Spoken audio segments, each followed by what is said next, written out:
ഇനി നിങ്ങളെക്കുറിച്ച് നിങ്ങളുടെ ചുമലുകൾ സംസാരിക്കും. സൗത്ത് ഇന്ത്യയിലെ നമ്പർ 1 വാൾ കവറിംഗ് കമ്പനി യാര luxury wall covering and more. Taste the Daily. Why this Kolaveri Kolaveri കൊലവരിടി വാദിസ് കൊലവരി കൊലവരി കൊലവരിടി. ടോപ്പ് സിംഗറിലേക്ക് എത്തിയത് എങ്ങനെയാ? ടോപ്പ് സിംഗറിൽ എത്തിയത് ഞാൻ ഫസ്റ്റ് വീട്ടിൽ ഇരിക്കുമ്പോ ഇനിയിപ്പോ എന്തെങ്കിലും ഒരു ഷോ പോകണ്ടേ. മോനെങ്കിലും നന്നായിട്ട് പാടി കുറെ സിനിമയിലൊക്കെ കയറണമെന്നൊക്കെ അമ്മ പറഞ്ഞിട്ടുണ്ട്. പണ്ട് പറഞ്ഞിട്ടുണ്ടായിരിക്കും. ഞാൻ എന്തായാലും ജനിച്ചിട്ടില്ല. ഏത് ലാംഗ്വേജ് ആണ് കൂടുതൽ ഇഷ്ടം പാടാനായിട്ട്? എനിക്ക് ഇംഗ്ലീഷ് അത്ര ഇഷ്ടമല്ല. ഇംഗ്ലീഷൊക്കെ ചൈനയിലാണ്. ചൈനയിലോ? അല്ല, സൗത്ത് ആഫ്രിക്കയിൽ വരാനില്ല. നീ നല്ലോണം ഹിന്ദി ഒക്കെ പഠിച്ചല്ലേ? ഹിന്ദിയൊക്കെ സംസാരിക്കാൻ നമുക്ക് സിമ്പിൾ അല്ല. എന്താണെന്ന് വെച്ചാൽ നമ്മൾക്ക് ഈ യൂട്യൂബിൽ നോക്കി 5 മാസമെങ്കിലും പഠിച്ചു തരും. 5 മാസമായിട്ടും പഠിച്ചു തരും. പിന്നെ എൻ്റെ ഒരു തീത്ത് പോയി, അതും വൈറലായി. ഇത് ഒരെണ്ണം കേരളത്തിൽ പോയി, ഒരെണ്ണം പക്ഷേ നമ്മൾ ഇങ്ങനെയൊക്കെ പാടുമ്പോൾ ഒരു കാറ്റ് വരാം. മോനോട് ആരോ ചോദിച്ചു, മോനെ ഏതൊരു സ്റ്റാറിന് വേണ്ടി പ്ലേ ബാക്ക് ചെയ്യാനാണ് താല്പര്യം എന്ന് ചോദിച്ചപ്പോ പേര് പറഞ്ഞു. ഞാൻ ഷാരൂഖ് ഖാൻ സാർ. ഷാരൂഖ് ഖാന്റെ പോസ്റ്റ് ഒന്നും ചെയ്യാൻ പറ്റും? ഈ ഒരു സാധനം ചെയ്യാൻ പറ്റും?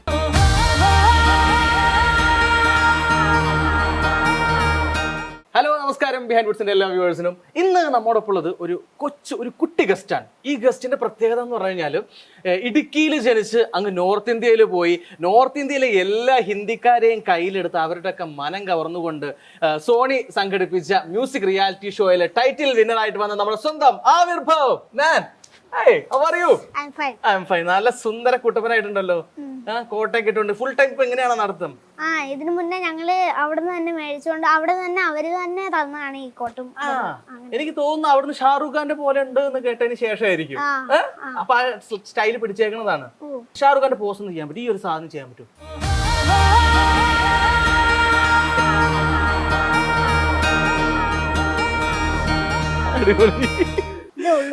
അതേ ഉള്ളൂ. അത് തന്നെ വലിയ കാര്യം. അപ്പൊ എന്തൊക്കെയാണ് പുതിയ വിശേഷങ്ങൾ? First of all congratulations. Okay, എന്തൊക്കെയാണ് പുതിയ വിശേഷങ്ങൾ? ഇങ്ങനെ സമ്മാനമൊക്കെ വാങ്ങിച്ചിട്ട് വന്നില്ലേ? ഹാപ്പിയാണോ? ആഹാ. സ്കൂളൊക്കെ പോയപ്പോ ഫ്രണ്ട്സ് ഒക്കെ എന്തൊക്കെ പറഞ്ഞു? സ്കൂളിൽ പോയിട്ട് ഫ്രണ്ട്സിലൊക്കെ പറഞ്ഞ നല്ല ഇതൊക്കെ ഉണ്ട് എല്ലാം. നമ്മളൊക്കെ അപ്പൊ ഇന്ന് തന്നെ കണ്ടിട്ട് വന്നുള്ളൂ. ഇപ്പൊ ഇത് കണ്ടിട്ട് വന്നപ്പോ എല്ലാവരും ഒക്കെ ഹായ് കാണിച്ച് എല്ലാവരും കാത്തിരിക്കുക തന്നെ കാണാം. അങ്ങനെ ഒരു ഇതൊക്കെ വന്ന് പിന്നെ നല്ലൊരു ഇത് അങ്ങനെയൊക്കെ വന്നായിരുന്നു. ഒരു ഫ്രണ്ട്സിനൊക്കെ കണ്ടിട്ട് കുറെ നാളായി. ഇപ്പൊ അടുത്ത സ്കൂളിലോട്ട് പോവാ, സെക്കൻഡ് സ്റ്റാൻഡേർഡ് സ്കൂൾ മാറുക. അപ്പം അവരൊക്കെ ഇതാവും. അപ്പൊ അത് കഴിഞ്ഞിട്ട് പിന്നെ 2ാം ക്ലാസ്, പിന്നെ 3ാം ക്ലാസ്, 4ാം ക്ലാസ്, 5ാം ക്ലാസ് അങ്ങനെ പോകും. അങ്ങനെ എവിടം വരെ പോകാനാണ് ആഗ്രഹം? 6ാം ക്ലാസ് 7ാം ക്ലാസ് തൊട്ട് എന്താണ് ആഗ്രഹം മോനെ?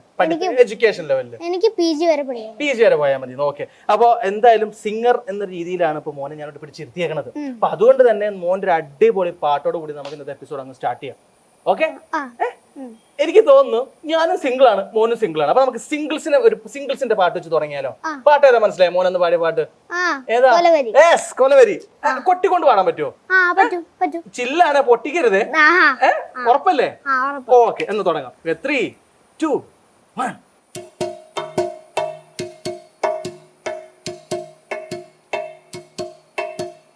വാദിസ് കൊലവരി കൊലവരി കൊലവരിടി വാദിസ് കൊലവരി കൊലവരി കൊലവരിടി. ഡിസ്റ്റൻസ് മൂന്ന് കളവ് വൈറ്റ് ബാങ്കു night colour black. വാദിസ് Kolaveri Kolaveri കൊലവരിടി വാദിസ് കൊലവരി കൊലവരി കൊലവരിടി. സൂപ്പർ, അടിപൊളി. ശരിക്കും എങ്ങനെയാണ് മോൻ? ഞാൻ അറിഞ്ഞത് മോൻ ഫസ്റ്റ് ഒരു റിയാലിറ്റി ഷോയിൽ വരുന്നത് തെലുങ്കിലാന്നാ.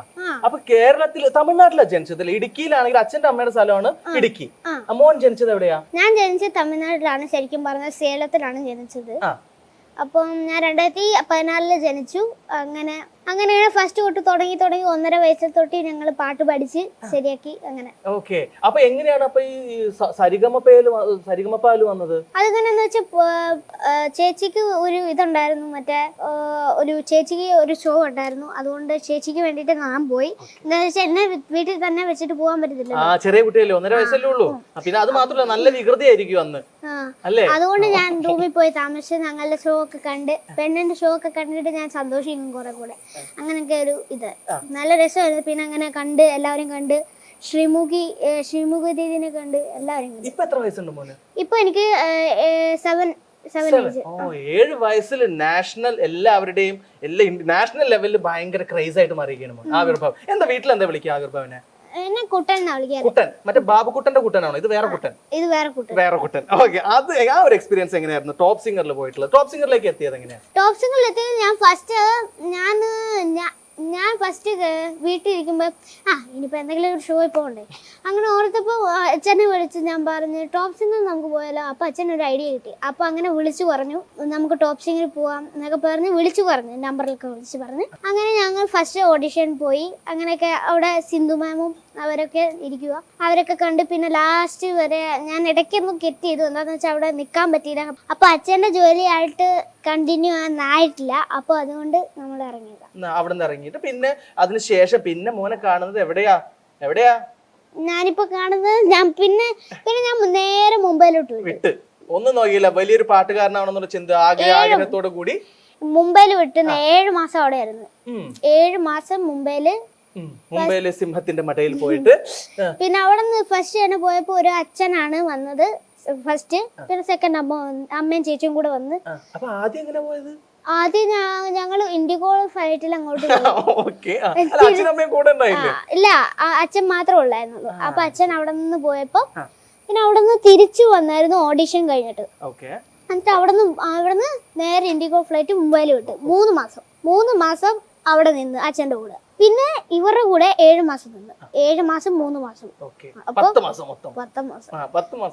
അപ്പൊ 10 മാസം അവിടെയാ മുംബൈയിൽ തന്നെ. പിന്നെ അത് കഴിഞ്ഞിട്ട് എയർ ഇന്ത്യയില് അമ്മയും ചേച്ചിയും കൂടെ വന്നു. പിന്നെ അവിടെ അങ്ങനെ തിരിച്ച് പോരുന്നു. അല്ല ഞാൻ ചോദിക്കുന്നത്, മോൻ ആക്ച്വലി സൗത്ത് ഇന്ത്യയുടെ പൊതു സ്വത്താണ്. തെലുങ്കിൽ വർക്ക് ചെയ്തിട്ടുണ്ട്, മലയാളത്തിൽ വർക്ക് ചെയ്തിട്ടുണ്ട്, തമിഴ്നാട്ടിലാണ് ജനിച്ചു വളർന്നതൊക്കെ. അപ്പൊ ഇങ്ങനെയുള്ള ഒരാള് ഹിന്ദി അറിയുമായിരുന്നു അന്ന്?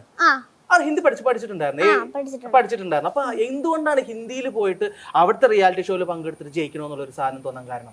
എന്താന്ന് വെച്ചാൽ ഞാൻ പാടുന്ന കറക്റ്റ് ആയിട്ടും എന്താന്ന് വെച്ചാൽ ചേച്ചി തന്നെ ഫസ്റ്റ് തൊട്ട് ലാസ്റ്റ് വരെ പഠിപ്പിച്ചു തന്നപ്പോ ചേച്ചി എന്നെ സപ്പോർട്ട് ചെയ്തെല്ലാം കഴിഞ്ഞു. ഗ്രൂമേഴ്സും സ്കെയിലും ടെമ്പോ ഒക്കെ ചെയ്യാൻ വേണ്ടിയിട്ട്. അപ്പം അവരൊക്കെ ഇങ്ങനെ പറഞ്ഞിട്ട് നമ്മൾ പറഞ്ഞു തരും, ഇങ്ങനെ ചെയ്യണം അങ്ങനെ ചെയ്യണം, അങ്ങനെയൊക്കെ പാട്ട് പഠിച്ചിട്ട് അങ്ങനെ ചെയ്ത് പിന്നെ അത് ഇതാക്കും. പിന്നെ അത് ഷോ പാടും. പിന്നെ അത് കഴിഞ്ഞു, പിന്നെ ഇത് കഴിഞ്ഞു, പിന്നെ 3ാമത്തെ കഴിഞ്ഞു, 4ാമത്തെ കഴിഞ്ഞു, അങ്ങനെ പോകും. പിന്നെ ലാസ്റ്റ് വരെ എത്തിച്ച് ഞാൻ വിന്നറായി. അങ്ങനെ ഞാൻ ഓർത്തേ ഇല്ല ഞാൻ വിന്നറാവും. ഒരു ഓളത്തിൽ ഇങ്ങനെ പോയി, ഒരു ഫ്ലോയിൽ ഇങ്ങനെ പോയതാണ്. ഫ്ലോ കൂളായിട്ട് ഇങ്ങനെ ഫസ്റ്റ് ഒരു ദിവസം കിട്ടും, അപ്പൊ ഒരു പാട്ട് കിട്ടും, 2 ദിവസം പഠിക്കാൻ കിട്ടും. ഇങ്ങനെ കൂളായി ഫുള്ള് ഒരു കളറായി. അങ്ങനെ എത്തിയപ്പോ ഞാനിവിടെ ഫൈനൽ വിന്നർ ആയിരിക്കുന്നു. ഞാൻ ആലോചിക്കുന്നത് ഒരു 7 വയസ്സുള്ള ഒരു കൊച്ചാണ് എന്റെ മുമ്പിൽ ഈ ഒരു ആറ്റിറ്റ്യൂഡിൽ ഇങ്ങനെ കൂളായിട്ട് കാര്യങ്ങൾ ഡീൽ ചെയ്യുന്നത്. ഒരു ഗസ്റ്റിനെ കിട്ടുമ്പോൾ ഞാൻ ഇവിടെ പെടുന്ന പെടാപ്പാട് എനിക്ക് എന്താണെന്ന് ഇതിന്റെ പ്രൊഡ്യൂസർക്ക് മാത്രമേ അറിയുള്ളൂ. ഈ ഒരു സംഭവം എങ്ങനെ ഭയങ്കര എനർജറ്റിക് ആണോ മോൻ? അത് വീട്ടില് ചേച്ചിയായിട്ട് ഭയങ്കര വഴക്കും, ഈ ഒരു കാരണം ഭയങ്കര വഴക്കും അങ്ങനെയൊക്കെയാണ്? അത് ഭയങ്കര സ്നേഹത്തിലാണോ? ഭയങ്കര സ്നേഹത്തിലൊക്കെ ഇടയ്ക്കിടയ്ക്ക് കളിക്കും, ചാടിമറിയും. അങ്ങനെ ഒരു പിന്നെ കളിക്കാറൊക്കെ ഉണ്ട്, ഗെയിമൊക്കെ കളിക്കും. നമ്മൾ രണ്ടുപേരും ഫ്രണ്ട്സ് ഗെയിം എന്ന് പറഞ്ഞ് ഒരു ഗെയിമിന്റെ ഒക്കെ കൂടെ കളിക്കും. ഇങ്ങനെ അടിച്ച് അങ്ങനെ ഒരു ഗെയിമൊക്കെ കളിക്കും. അങ്ങനെ ഒരു ഇതായിട്ട് സ്നേഹമുണ്ട്, വഴക്കും കാര്യങ്ങളൊന്നും ഏറ്റവും വലിയ സപ്പോർട്ടർ. അതെ, ചേച്ചിയും അമ്മയും ചേച്ചിനെ ഞാൻ ഇവിടെ പ്രതീക്ഷിച്ചതായിരുന്നു. ചേച്ചി എവിടെ പോയി? ചേച്ചി ഇന്ന് സ്കൂളിലാണ്. എന്താണെന്ന് വെച്ചാൽ ഇന്ന് വരാമെന്ന് ഓർത്തിരിക്കുമായിരുന്നു. പക്ഷെ ഇന്ന് സ്കൂളാ. ഞാൻ ടീച്ചറിന് മെസ്സേജ് ഇട്ടായിരുന്നു സ്കൂളിൽ എല്ലാ ദിവസവും വരും, പിന്നെ അങ്ങനെ പോകാൻ പറ്റില്ലല്ലോ. അതുകൊണ്ട് അങ്ങനെ സ്കൂളിൽ പോയേക്ക്. ഈ പ്രാവശ്യം ഞാൻ സ്കൂളിൽ അഡ്മിഷൻ എടുത്തിട്ട് വന്നേ ഉള്ളൂ. അങ്ങനെ ഒരു ഇത്. ചേച്ചിയാണ് പാട്ട് പഠിപ്പിക്കുന്നത് അല്ലെ മൊത്തത്തില്? അപ്പൊ ചേച്ചി എങ്ങനെയാ ചേച്ചി ഒരു പാട്ട് സെലക്ട് ചെയ്യുന്നത് ചേച്ചിയാണോ? എന്തൊക്കെയാണ് അതിന്റെ പ്രൊസീജിയർ? എന്തൊക്കെയാണ്? ചേച്ചി സെലക്ട് ചെയ്യും. ഫസ്റ്റ് നോട്ട്സ് ലിറിക്സ് എഴുതും, പിന്നെ അത് കഴിഞ്ഞിട്ട് നോട്ട് പറയും, പിന്നെ അത് കഴിഞ്ഞിട്ട് എന്നെ പഠിപ്പിച്ച് കഴിഞ്ഞിട്ട് ഫൈനലിൽ പോയി പിന്നെ ഒരു ബാൻഡ് റിഹേഴ്സൽ അവിടെ ചെയ്യും. നമ്മുടെ റൂമിൽ തന്നെ ചെയ്യും.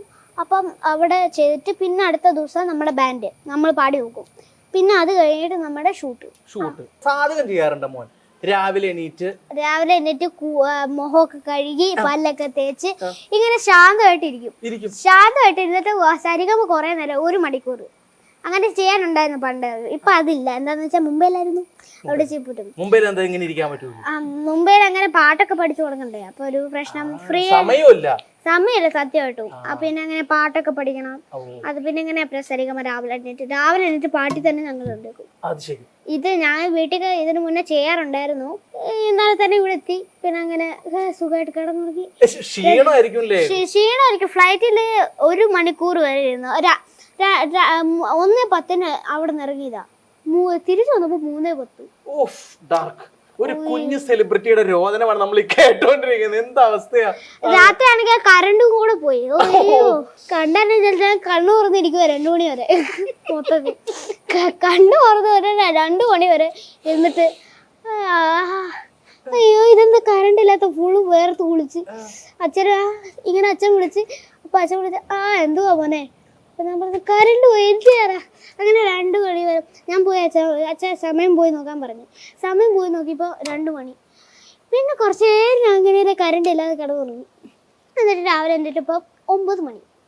പിന്നെ അങ്ങനെ എന്നെ വിശ്വ സ്കൂളിൽ പോയി അങ്ങനെ അഡ്മിഷൻ എടുത്ത് ഇങ്ങനെ വന്ന് പിന്നെ അവിടെ നിന്ന് വന്ന് പിന്നെ ഇവിടെ വന്ന്. സത്യം പറഞ്ഞാൽ ഞങ്ങൾ ഇന്റർവ്യൂവിന് വിളിച്ചത് മോന്റെ ഒരു ശല്യമായി പോയില്ലേ. ഇല്ല ചേട്ടനോട് ദേഷ്യം തോന്നുന്നുണ്ടോ? ഇല്ലല്ലോ. ഓക്കെ, അപ്പൊ കുഴപ്പമില്ല. അപ്പൊ ഈ വേറൊരു സംഭവം ചോദിക്കാണത്, ഈ ഒരു ഇതിന്റെ വിന്നറൊക്കെ ആയി കഴിഞ്ഞപ്പോ 10 ലക്ഷം രൂപയൊക്കെ 10 ലക്ഷം തോന്നുന്നില്ല കിട്ടിയത്. 10 ലക്ഷം. മോനത് ഏറ്റവും ഇത് എങ്ങനെ എന്തെങ്കിലും ഒരു സാധനം വാങ്ങിക്കണോന്ന് അങ്ങനെ എന്തെങ്കിലും ഒരു ആഗ്രഹം ഉണ്ടോ? ഇത് വെച്ചോണ്ട് എനിക്കൊരു വീട് വാങ്ങണം. നല്ലൊരു വീട്. പിന്നെ നല്ലൊരു വീട് വാങ്ങിയിട്ട് ഒരു കാറൊക്കെ നടുക്ക് വെച്ച് നല്ല ഒരു ഇതൊക്കെ സെറ്റപ്പ് ആക്കി എടുത്ത്. ഈ അമ്മയല്ലേ എല്ലായിടത്തും മോനെ കൊണ്ടുപോകുന്നത്? അമ്മയാണ് മോന്റെ ഏറ്റവും വലിയ സപ്പോർട്ടർ. അമ്മ അച്ഛനും. അപ്പൊ ഒരു സ്ഥലത്ത് ഇപ്പൊ എന്റെ ഇന്റർവ്യൂവിന് വന്നിരിക്കുമ്പോ അമ്മ എന്തെങ്കിലും പറയോ? അതെ ചെക്ക വീട്ടിൽ കാണിക്കുന്ന പോലെ അങ്ങനെ ഒന്നും കാണിക്കരുത് കേട്ടോ, ഒന്ന് വായടച്ച് ശാന്തമായിട്ടിരിക്കണം, അങ്ങനെ എന്തെങ്കിലും പറയാറുണ്ടോ? ഇല്ല, ഞാനെങ്ങനെ ചെയ്യുന്നു അതുപോലെ ഉള്ളൂ. അതാണ് അമ്മയ്ക്ക് ഇഷ്ടം. മോൻ എങ്ങനെയാണ് ഇരിക്കുന്നത് അതേപോലെ എല്ലാവരുടെ ബിഹേവ് ചെയ്താൽ മതി. അപ്പൊ പാട്ടൊക്കെ പാടും. അമ്മയുടെ ആഗ്രഹമായിരുന്നു മോനൊരു പാട്ടുകാരനാക്കണോന്നുള്ളത്? അതെ. അമ്മ പണ്ട് കുട്ടിക്കാലത്ത് അമ്മ ഇങ്ങനെ പറഞ്ഞിട്ടുണ്ടോ എനിക്കിങ്ങനെ സിനിമയിലൊക്കെ പാടണമെന്ന് ആഗ്രഹം ഉണ്ടായിരുന്നു, പക്ഷെ അത് നടന്നില്ല, മോനെങ്കിലും നന്നായിട്ട് പാടി കുറെ സിനിമയിലൊക്കെ കയറണമെന്നൊക്കെ അമ്മ പറഞ്ഞിട്ടുണ്ടോ? പണ്ട് പറഞ്ഞിട്ടുണ്ടായിരിക്കും, ഞാൻ എന്തായാലും ജനിച്ചിട്ടില്ല. ആരോട് അമ്മ പറഞ്ഞത്? ഇത് ഈ അമ്മ ഇപ്പഴാ പറഞ്ഞത്. ഞാൻ എന്തായാലും നന്നായിട്ട് വളരണം ഇപ്പഴാ പറയണത്. എന്താന്ന് വെച്ചാൽ ഇതിന് മുന്നേ ഞാൻ 2006 വരുമ്പോ എനിക്കൊന്നും മനസ്സിലാകത്തില്ല. ഞാൻ കൂട്ടിക്കൂട്ടും വരുമ്പോ ഞാൻ 16, 18, 13 ഒക്കെ വരുമ്പോ നമുക്ക് അങ്ങനെ പറയുമ്പോ മനസ്സിലാവും ഇതാണ് കാര്യം. അങ്ങനെ അതിങ്ങനെ ഇപ്പൊ 7 വയസ്സിൽ മനസ്സിലായി എന്നൊക്കെയാണ് അമ്മ പറഞ്ഞത്. ഈ സ്റ്റേജിൽ കയറുന്നതിന്റെ മുമ്പ് അമ്മ എന്താണ് പറഞ്ഞു വിട്ടത് മോനെ? എന്നെ പറഞ്ഞിട്ട് ഹംബിൾ ആയിട്ട് നിൽക്കണം, പിന്നെ നന്നായിട്ട് പാടണം. അതൊക്കെ ചെയ്ത് രാവിലെ കരോക്കെ ഒക്കെ ഇട്ട് പാടിയിട്ടാണ് നമ്മൾ അവിടെ നിന്ന് ഇറങ്ങുന്നത്. അവിടെ നിന്ന് ഇറങ്ങിയിട്ട് നേരെ സ്റ്റുഡിയോയിൽ എടുത്തും. P3 സ്റ്റുഡിയോ ആണ്. അവിടെ നിന്ന് നേരെ ഇവിടെ എടുക്കും. പിന്നെ അവിടെ നിന്ന് നേരെ ഭക്ഷണം കഴിക്കാൻ പോകും. ഷൂട്ടിൻ്റെ സമയത്ത് നേരെ ഇങ്ങോട്ട് വരും. പിന്നെ നേരെ സ്റ്റുഡിയോ കയറും, പാട്ട് പാടും. അങ്ങനെ നേരെ പിന്നെ നമ്മുടെ റൂമിലോട്ട് വരും. ഇതെന്താന്ന് വെച്ചാൽ അവിടെ സീറ്റില്ല. എന്താന്ന് വെച്ചാൽ 50,000 പേരും ഉണ്ട് അവിടെ. ഒരുപാട് പേരുണ്ടെന്ന്. അപ്പുറത്തെ സോഫ ഇപ്പുറത്തെ സോഫ ഇതാ ഫുള്ളാണ്. അതെന്താന്ന് വെച്ചാൽ ഇപ്പുറത്തെ സോഫയിലാണ് നമുക്ക് ഇരിക്കണ്ട. അപ്പുറത്തെ സോഫ ഫുള്ളും ഇതായി. അപ്പം അപ്പുറത്തെ സോഫയും ഇപ്പുറത്തെ സോഫയും ഫുള്ളും പോയി. അങ്ങനെ നമ്മൾ റൂമിലിരുന്ന് ഓരോരോ ആൾക്കാരെ വിളിച്ച് നമുക്ക് ഇങ്ങനെ പാടിക്കാനാണ് പറ്റും. പിന്നെ എൻ്റെ ഒരു തീത്ത് പോയി, അതും വൈറലായി. ഇത് വൈറലായി മൊത്തത്തിൽ. പിന്നെ അത് ഹർഷ്ബയുടെ കൈ കൊടുത്ത്. അപ്പൊ ഹർഷ്ബയ പറഞ്ഞ് മറ്റേ ഹർഷ്ബയുടെ വൈഫ് ഭാരതി ദീദി വന്നിട്ടില്ല. അത് കുറച്ച് മാസം കഴിഞ്ഞിട്ടാ. അപ്പൊ വന്നിട്ടില്ല. അപ്പൊ ഇതിനു മുന്നേ ഞാൻ ഹർഷ്ബയ്ക്ക് കൊടുത്ത്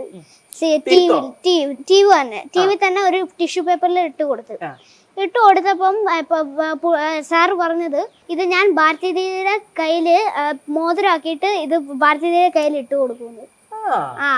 പല്ലൊക്കെ വെച്ചിട്ട് തടിയൊക്കെ വെച്ച് പണിതിട്ട് ഭാരതി ദീദിയുടെ കയ്യിൽ കൊണ്ടിടുന്നു.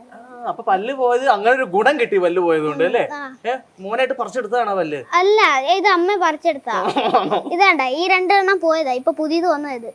ഈ 2 എണ്ണം പോയതാ, പിന്നെ അത് പുതിയത് വന്നു. മുംബൈ തന്നെ പോയതാ. ഒരെണ്ണം കേരളത്തിൽ പോയി, ഒരെണ്ണം കേരളത്തിൽ പോയി, ഒരെണ്ണം മുമ്പ്. പിന്നെ വേറെ കാര്യം ചോദിച്ചോട്ടെ, അപ്പൊ ഈ പാട്ട് പാടുന്ന സമയത്ത് നമ്മൾ സാന്നൊക്കെ പറയുമ്പോ ഈ പല്ല് എന്ന് പറഞ്ഞ ആയി പോവില്ലേ?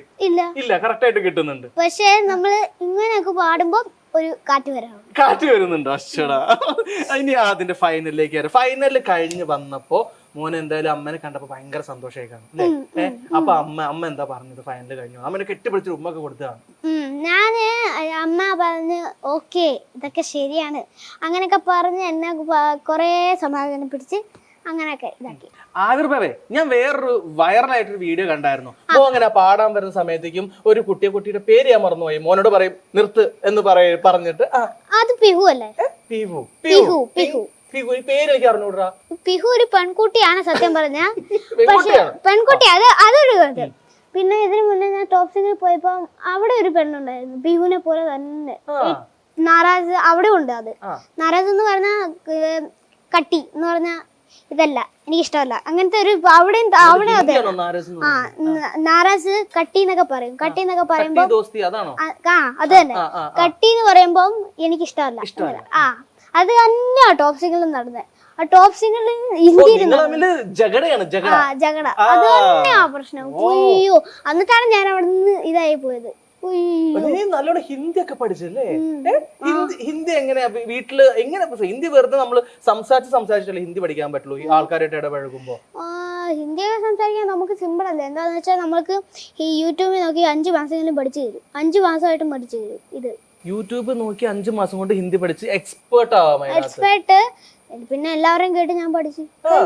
അപ്പൊ വീട്ടില് അച്ഛനമ്മയ്ക്കൊക്കെ പറഞ്ഞു കൊടുക്കാറുണ്ടോ? അമ്മ തു ക്യാ കർത്തേ ഹോ അത് ചോദിക്കാറുണ്ടോ? അങ്ങനെയൊന്നും ചോദിക്കാറില്ല. പക്ഷെ ആരെങ്കിലും ചേച്ചിനോട് ചോദിച്ചാൽ ചേച്ചിക്ക് ഇംഗ്ലീഷ് അറിയാം, അതുകൊണ്ട് ചേച്ചിക്ക് സിമ്പിളാ. അമ്മക്ക് അത് ഇംഗ്ലീഷ് കുറച്ച് അറിയാം, പറയാൻ പക്ഷെ പറയാൻ അറിയത്തില്ല, അങ്ങോട്ട് റിപ്ലൈ കൊടുക്കാൻ. പിഗുനായിട്ട് ഇതേപോലെ നിങ്ങൾ ജഗടയാണല്ലോ, അപ്പൊ ആ സമയത്ത് നിങ്ങൾ അങ്ങോട്ടും ഇങ്ങോട്ടും ഹിന്ദിയിൽ തല്ലുവിടാറുണ്ടോ? എങ്ങനെയാ? അവൾക്ക് ഒരു പേരിട്ടിട്ടുണ്ട് എനിക്ക്, അരബഗ് എന്നും പറഞ്ഞു. അരബഗോ? അത് ഡോല വിളിക്കുന്ന. അവിടെ ഒരു കുട്ടിയുണ്ട്, ഒരു ഡോല.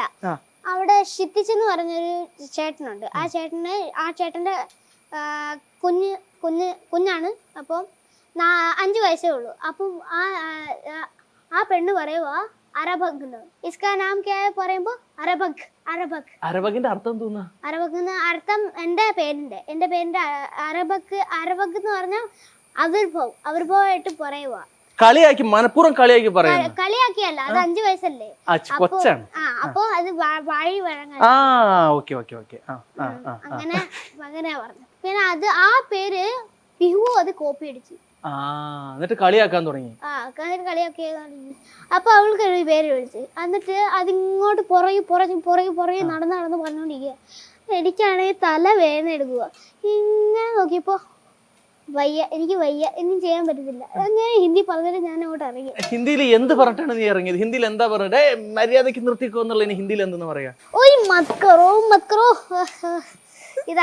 അതാണ് പറഞ്ഞത്. മോനെ ആക്ച്വലി ഏത് ലാംഗ്വേജ് ആണ് കൂടുതൽ ഇഷ്ടം പാടാനായിട്ട്? മലയാളമാണോ, തമിഴാണോ, തെലുങ്കാണോ, ഹിന്ദിയാണോ, ഇംഗ്ലീഷാണോ? എനിക്ക് ഇംഗ്ലീഷ് അത്ര ഇഷ്ടമല്ല. ഇംഗ്ലീഷൊക്കെ ചൈനയിലോ?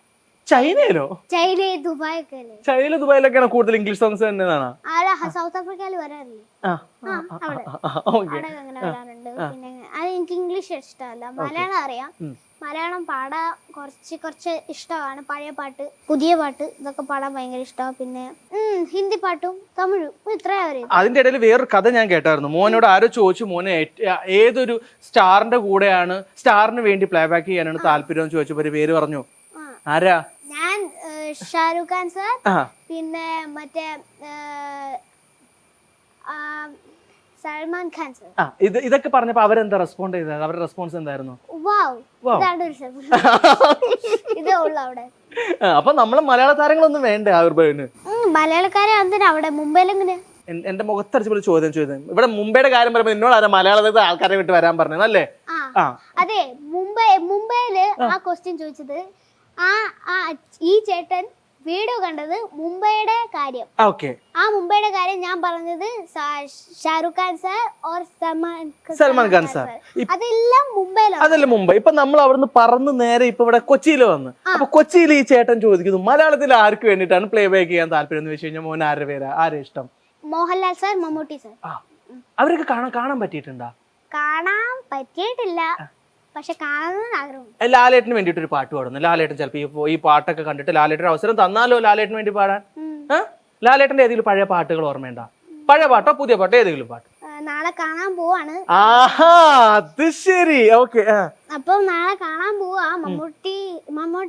മമ്മൂക്കാനെ കണ്ടിട്ടില്ല. എന്താന്ന് വെച്ചാൽ മമ്മൂക്കാനെ കാണാനില്ല. അപ്പൊ അങ്ങനെ കണ്ടിട്ടില്ല. നാളെ തന്നെ കാണാൻ പോവാ ലാലേട്ടനെ. ലാലേട്ടൻ വിളിച്ചായിരുന്നോ പ്രോഗ്രാം കഴിഞ്ഞിട്ട്? പ്രോഗ്രാം കഴിഞ്ഞിട്ട് ലാലേട്ടൻ വിളിച്ചില്ല. നമ്മുടെ മേജർ രവി സാർ പറഞ്ഞ് നമ്മുടെ